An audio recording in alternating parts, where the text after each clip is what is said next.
This is Damon with the Tiny House Experts. I am at the Building Futures event for high schoolers here in the western slope of Colorado area. And today I'm with the chairman who has chaired this event, and you put all this together. Why don't you tell us who you are and what you've done here, what you've accomplished today?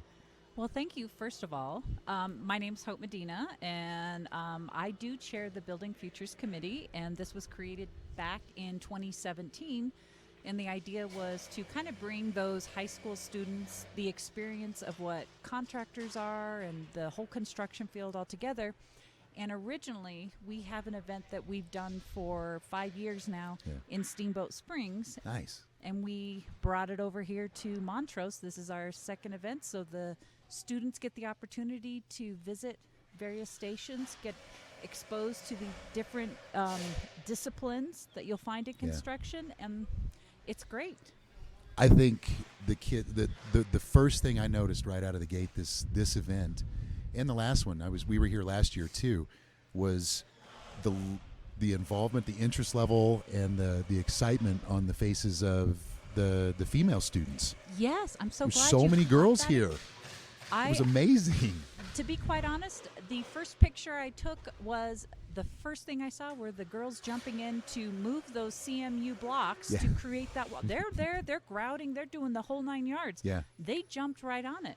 Last year, we had a female student that she was the first one to get up onto the shed to shingle it. No, but none of the other students did it. They were up there. They were cutting the steel studs. Yep. They were all over it. We love that. Oh, absolutely. We've shared on another episode of our podcast, Natalie and I, that one, we're a woman-owned small business, and we shared this with all the ladies today. We were like, you guys probably don't know this, but 65% of who we sell tiny houses to build, not completely finished, but tiny house kits to go home and build yourself, 60+% of those are single females that buy those under the age of 30.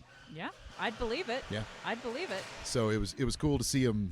You know, I would imagine that some of those are going to probably enter the homeowner market through a tiny house at some point. You know, having heard the questions that we fielded today, and seeing, you know, there are other station over here where we're doing some framing construction with the kids.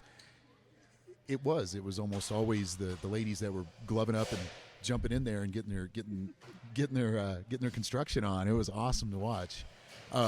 What is the you had talked about the company you're affiliated with kind of helping stand behind this event, because obviously they're a regional employer, we're a regional employer, and it's important for area businesses to be able to draw from local employment pools. And we're not from here. We moved our business over here from Denver, and we quickly found out how much more difficult it was in a more sparsely populated area to find qualified staff. And this is one of those first things that give kids an opportunity to come meet with employers or business owners that are, you know, going to be looking for future workforce from the local area first if they have the skill set. Would you speak to that just a little bit? Oh, absolutely, and I've got some great success stories for you. I love those. Now here in Montrose, because it is only our second one, and last year it was the sophomore students that participated with it. In our Steamboat Springs event, we get anywhere from sophomores to juniors and seniors, but since we've had it going for so many years that we have had 3 students who attended that who have been hired on by one of the local contractors in the area. Nice. So it's and one of them was a summer job, which was great because they got to get exposed to it, and then they were really excited when they came back to the event the next year, because they were kind of that, I'm strutting the stuff. I know all this. I did this last summer type like this deal. is so old news. Yeah, but back when I was a kid, I did this too, right? Yeah, last year. Yeah, exactly. We hired a welder from here last year. Oh, did you? Yeah. That is excellent to know. Yeah, I'll add sure you to did. the list. Yeah, please do. We were Ray. I forget his last name now. He wasn't with us for a terribly long time. He had to move out of state. There were some family things, but he was in high school, and he was a senior, and he was in the welding program at his high school. And it was down south. It was not Ridgeway, but somewhere down there. And I said, I'll hire you on as an apprentice while you're still in school. When you get your welding certificate and your graduation certificate, when you get your diploma, bring those to me, and I'll hire you on full-time as a welder. And he did.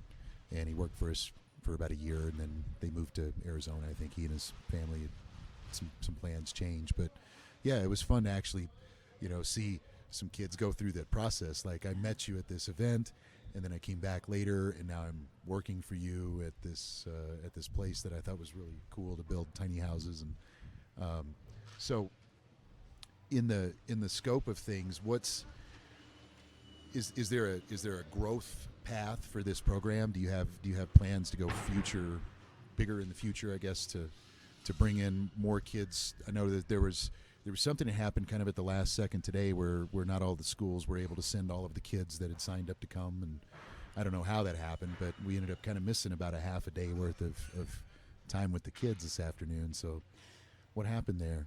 Well, originally the setup was going to be, we had the Montrose School District, and they were going to run their kids through in the morning, and then the other schools, the Ridgeway and Olathe and those locations, Delta, they were going to come in the afternoon.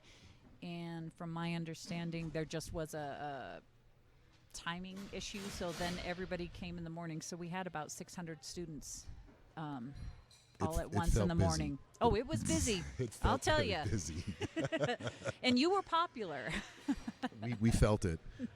It was awesome. We had, I think we probably spoke to 10 or 12 groups of kids. How many? There were a few stragglers. Like there were some groups that were just kind of lost and wandering around. And they just pop in. Hey. Yeah, you had a lot of the orphans. You had the orphans. They made themselves orphans to come see you. We just conveniently got lost. Oh, look, there's a tiny house. Let's all go over there. Follow and the see stairs. It was a lot of fun. The kids are. It's really cool to hear the questions asked. I was addressing some of the young ladies in one of the earlier groups, and they said, how much is a tiny house, and how much, how long would it take me to build a tiny house? And I asked her, what are you going to go to school for when you get out of high school? And she said, I'm going to be a nurse. And I said, then you would be one of those people that buys a tiny house and probably travels the country, going from nursing contract to nursing contract, and doing very well like that. But if you want to, you can build it for about half as much as you can buy it for. So if you build it yourself with our help, it'll cost this. But if you want to buy it done, it'll cost this much more. And she goes, well, that's really expensive to have you guys build that. And I said, well, then you can learn how to do it yourself, and you can fire me, and you don't have to. And she was like, oh yeah, what a great idea. It's always good to fire someone, right? Yeah, I mean, she was fun, that young lady. So I appreciated her input and her banter today in the conversations with the other kids. But they were really, we go to festivals and tiny house shows and stuff, and we see all the time how excited people are when they can walk in. Right through the front door, your mind just starts working, doesn't it? You start, I'm going to do this over here. I could put that over there, and look, I could make this work. And we watch everybody go through that process visually through the threshold of a tiny house, and to see the kids do it, because it's their, they don't have a filter yet, do they? Oh, absolutely. It's all over their face. They're like, oh my gosh, I can't, can I really do this? And when we tell them, I'm like, gosh, you're talking about something that's, I was giving numbers to these kids because I want them to think about that early. I was like, what are you going to do if you don't have $100,000 saved up to put down on your house in your hometown in 5 to 10 years when you want to build or buy here? You're stuck. So show of hands, who's got $50,000 in their pocket that they've been saving for a house since they were 3 years old? No hands went up, not surprising. And I said, well, let me give you some hope. I said, you guys can you can buy a trailer for anywhere from $5,000 to $20,000, depending on the size of it, and you can buy a tiny house kit for probably that much more to go on top of it. And you pay as you go, build as you pay, even. And eventually, you have a free and clear house out of the thing, and it's mobile. You can take it with you, and they just saw the eyes lighting up, like, you're right, I can do that. And again, it was a lot of the ladies.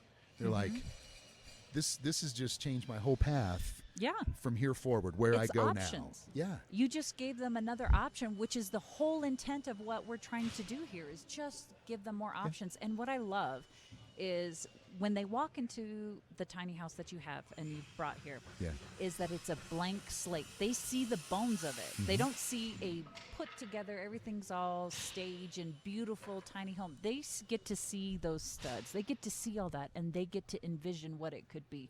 And you can tell those kids are already envisioning what it could be. I watched them painting their canvas. Yeah, exactly. They were Exactly. Just, you could see the work being done. It was really, really cool. 600 kids. I think more schools need to be involved in these kind of programs. You look at this is a statistic I shared with the kids, and then I'll stop talking. But I told them, I said, you're going to spend between $100,000 and $150,000 getting a liberal arts education. That's going to make you a documented, papered college graduate. And that's a wonderful thing in certain career fields. It's mandatory in many. And for those career paths that don't require that were on display here today, they're an almost instant path to a six-figure income once they complete their training and get their certificates of completion or do a journeyman program or whatever it is that they have to do.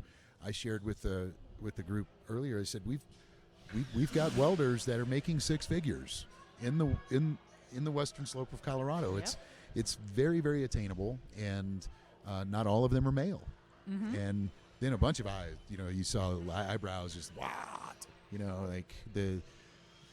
I said I would always hire a lady welder before I'd hire a guy welder because they're smarter and better at it. Oh, absolutely. Yeah. Absolutely. And it's fact is what it is. They don't try to force anything. They think it through a little better than the guys do. And I think many probably feel like and are made to feel like they maybe have something a little extra to prove when they're in a predominantly male working environment like skilled trades and construction and things like that.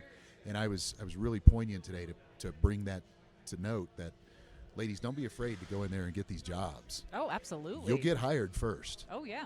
Smart employers want a mixed variety of workforce because it blends better. There's better cohesion. My rather rough around the edge welder fabricator guys shape up a little bit more when they're working next to female counterparts that are on the welding floor with them. They just behave a little better, and I really appreciate that, and so does our product, our customer base. They think this is the coolest thing ever. It's a woman-owned small business, and that we have lady welders that build their foundations for their tiny houses, and we've had them ask, can I just have the girls build mine? I'm like, maybe I'll see what I can do. So fun stuff. And this is how we change that. We get that stigma out of the construction trades. And again, like I said, I was just so energized to see more girls than guys, and more questions coming from the ladies. Of course, like I said a moment ago, guys already got it all figured out, don't they? They don't have to ask any questions. My dad does this. I know what I'm doing. I've done blah, blah. And the ladies are like, so how much is this? How much longer would it take me to, you could just see them working through a process of ownership, really. They're putting themselves in this thing. They're like, when I go off to college, I'm going to own this, or I'm going to come close to it, and it's done. So what do they do? Because, first point I want to bring up is the nice thing is I think there's becoming an understanding that, we're always going to need plumbers, because let's face it, pipes break, there's lots of deals. We always need electricians. Yes. I don't know if you've seen the latest and greatest commercial. And they have this guy pushes the wrong button in the electrical panel, and then it says, there's always going to be a need for electricians. No. I loved it. So it's one of those, I think there's starting to become a reality and an understanding that, we're always going to need those types of trades. Yeah. Now, what I'll tell you is, for the booth that I had, it was a plans examiner's booth, showing them kind of what we do. And I had a contest going. I split them up into teams, and I had different symbols that you would see on plans, and I said, okay, so what's this one? And they had to shout it out. What I will tell you is the very first one I had, it was the boys against the girls. Girls tortured up on the boys. They had it down. They figured out that I had the symbols listed on the display, so all they had to do was look at the display, and they would figure it out. The guys were looking at the plan in front of them and couldn't figure it out. Head scratching still. Yeah. Yeah. So I'm just saying, that was my experience today. you made my point very clear. You made my point very clear. So, ladies, if you're out there watching and you didn't make it to today's event, make it a point to go to a career fair where they have construction trades or the skilled trades. Learn how to be a welder. Learn how to be a painter. Learn how to be an electrician or a plumber, because, like she said, we need them. And one of the I know this statistic well because I employ a large number of welders. Is there's 250,000 of them retiring from the U.S. workforce in the next decade, and there's only 25,000 enrolled in CTE education programs behind them. Well, what's even scarier behind that, because I'm in the code, the code official world where Sure. the plans examiners and so forth. Right. A study was done 7-8 years ago, and basically said in the next 5 years, 50% of the workforce will be Retired or gone. retired. They're Yeah. at the retirement age. And then when they did the survey, 85% of those that are at the retirement age were going to be retired. And I'll tell you right now, building departments, construction Nobody companies, behind 'em. they're desperate trying to find anybody, and there's just nobody to fill it, because there's been this gap of a stigma about going into the trades. Right. So Yeah, the hopefully- trades isn't always just wearing a tool belt and being on a ladder with a hard hat, is it? Not at all. No. Not at all. No, it's not. This is such a fun event, and the kids of this area need it, because without it, there's a lot of times they'll go unexposed to so many of the things that they saw here today and got to experience and touch and feel and kind of kick the tires on and see if it's something they have any interest in the future. And we invited everybody down to the plant. We're like, come down and see what we do. Wonderful. Yeah. Come see how these things are built and how they're born, and maybe something will catch your eye. Just ask questions, So if you are in the Western Colorado area and you do happen to find yourself in Montrose, Olathe area, please look us up. We're happy to give you a tour. 1001 Industrial Boulevard, Olathe, Colorado. TrailerMadeTrailers.com is our website. And you were asking me yesterday to plug a couple of people. Why don't you plug them for us? Yes. One is the Building Futures Committee. That would be #Building Futures. You can find us on Facebook. The other one that I wanted to do a shout out to is Shums Coda Associates. They have sent quite a few of their employees here to help out with the event. Yeah, they and did. Of course, I will admit that I am also an employee. You got to go on the field trip. I got to go on the field trip. I orchestrated that. But you were the field trip boss, so was. you were going either way. But those are the two, and the Colorado chapter of International Code Council. They are the ones that created this committee that I have the privilege of chairing, and was able to bring these type of events all over Colorado. Yeah, this is amazing. We had as many